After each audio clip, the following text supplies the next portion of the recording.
430 एकड़ पर फैला ये शाहकार जो जदीद तरीन सहूलियात से आरास्ता है, न सिर्फ एयरबस A380 और बोइंग 747 जैसे बड़े तैयारों को संभालने की सलाहियत रखता है, बल्कि सीपेक के ख्वाब को हकीकत का रूप देने का भी अहम जरिया है।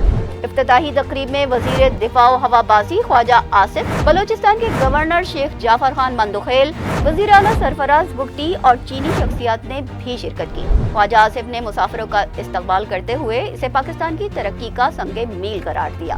गवादर की फजाएं खुशी और जोश के नारों से गूंज उठी, जैसे जमीन और आसमान दोनों मिलकर इस कामयाबी का जश्न मना रहे हों। ये दिन सिर्फ गवादर के लिए नहीं बल्कि पूरे पाकिस्तान के लिए फख्र का लम्हा है। ये एयरपोर्ट एक दरवाजा है तरक्की और खुशहाली की तरफ। गवादर एयरपोर्ट के फंक्शनल होने से मशरिक वस्ता, वस्ती एशिया, मशरिक बईद और अफ्रीकी ममालिक तक बहुत से ममालिक की आसान रसाई हो जाएगी।